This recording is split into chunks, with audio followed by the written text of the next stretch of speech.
من حفظ توحيده في الدنيا حفظه الله تعالى من عذابه يوم القيامة وسلمه وأمنه، وكان له عند الله عهدا أن يدخله الجنة ويجيره من النار.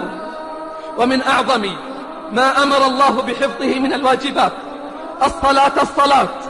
وما أدراك ما الصلاة؟ قال سبحانه: حافظوا على الصلوات والصلاة الوسطى وقوموا لله قانتين. وقال: والذين هم على صلواتهم يحافظون.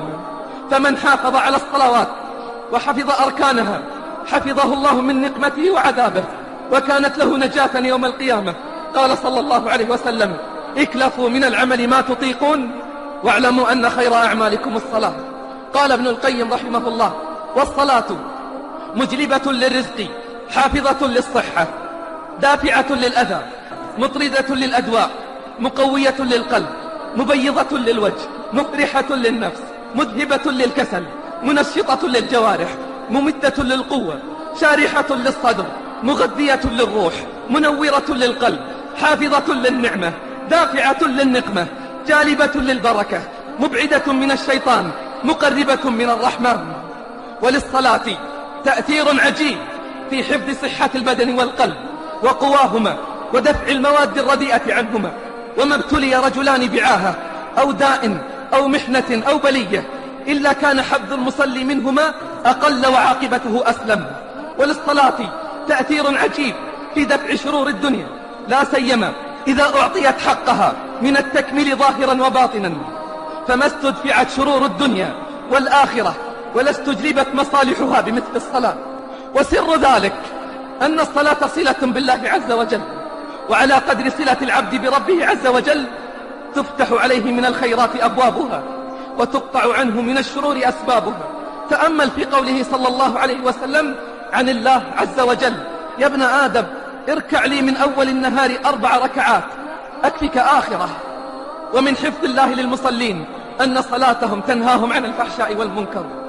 أما من ضيعها فقد توعده الله بالهلاك والشر العظيم.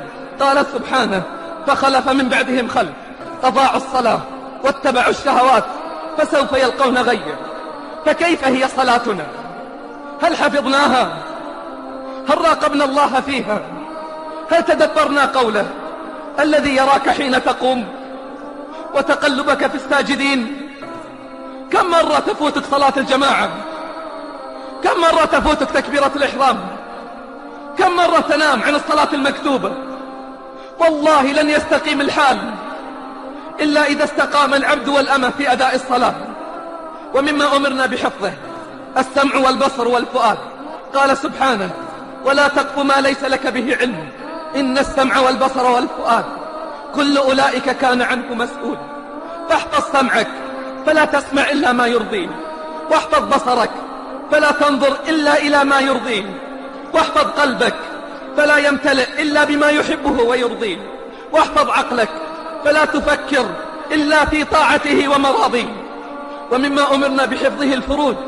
قال سبحانه: قل للمؤمنين يغضوا من أبصارهم ويحفظوا فروجهم.